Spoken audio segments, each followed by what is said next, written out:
Mit Father's Frontier ist Crate Entertainment ein beachtliches Aufbauhighlight gelungen, welches bereits zum Start vollauf überzeugen konnte und mit fast 1 Million Verkäufe eine beeindruckende Spielerschaft hinter sich versammelt hat. Nun haben die Entwickler den finalen Fahrplan bis zum Release im Herbst 2024 vorgestellt, den wir uns in diesem Video mal genauer anschauen.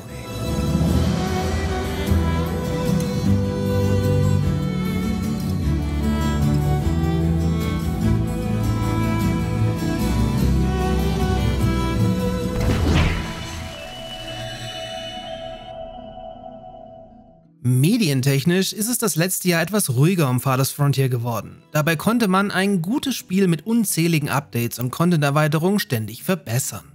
Prominent war das Spiel zuletzt in den Medien, als man Manor-Lords dafür kritisierte, ein Ein-Mann-Projekt zu sein, obwohl an diesem Titel schon damals mehr Leute arbeiteten, als über die komplette Early-Access-Phase an Father's Frontier.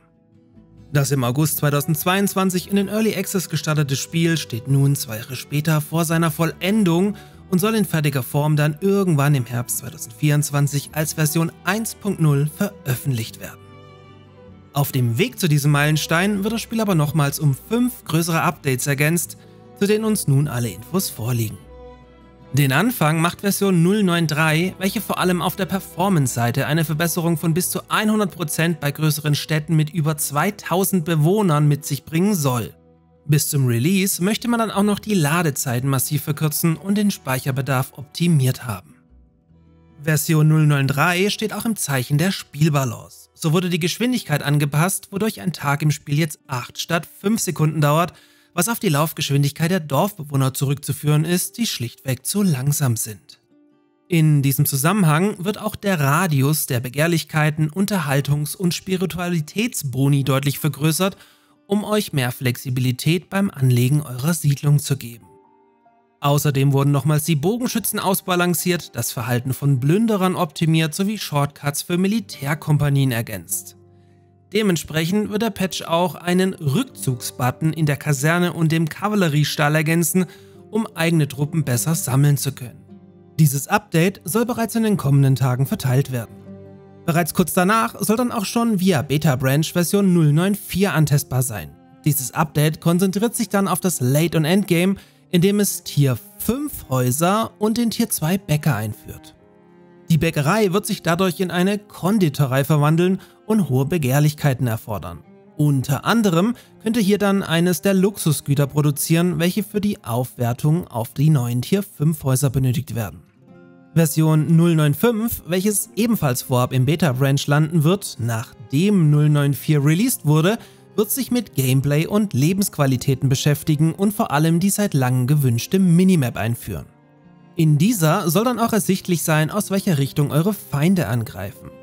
Außerdem wird die Verwaltung der Landwirtschaft durch eine neue Ernteübersicht-Registerkarte im Fenster des Stadtzentrums verbessert. So sollen sich hier dann alle Felder inklusive Fruchtfolgen übersichtlich optimieren und anpassen lassen. Obendrauf gibt es mit der Einführung von Bergungsstätten weitere Anreize zur Erkundung. Diese werden ähnlich wie die Raider-Camps und Ausgrabungsstätten nach dem Zufallsprinzip auf der Karte gespawnt und sollen die Überreste anderer gescheiterter Expeditionen darstellen. Eure Dorfbewohner können diese Bergungsstätten abbauen, um an neue Ressourcen zu gelangen und mit etwas Glück auch Relikte zu bergen. Bedeutet aber auch, dass spätestens hier ein Neustart erforderlich wird.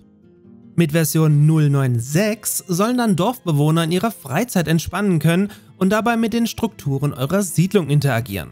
Also weniger ziellos umherwandern und mehr Besuche von Marktständen und Kirchen etc. vollführen. Ziel ist es hier, die eigene Siedlung lebendiger zu machen und den Aquarium-Effekt zu verstärken.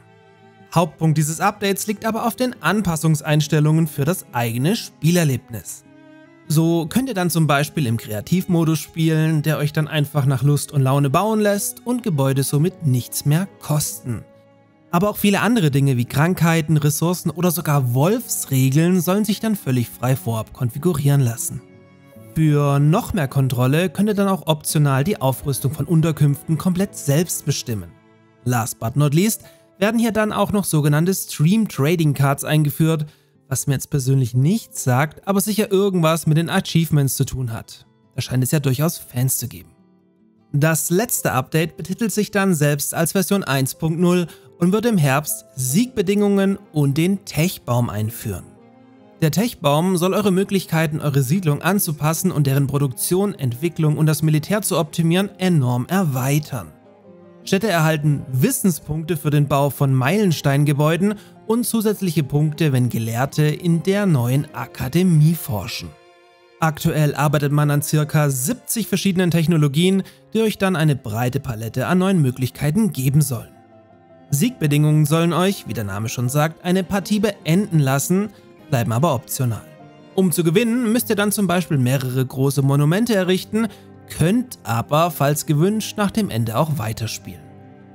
Nach Release möchte man dann mit kostenpflichtigen DLCs weitermachen, aber auch weiterhin kostenlose Updates ins Spiel einfließen lassen. Der Support soll, nach den grandiosen Verkaufszahlen wenig verwunderlich, auch die nächsten Jahre weiter aufrechterhalten werden. Spielt ihr noch Father's Frontier?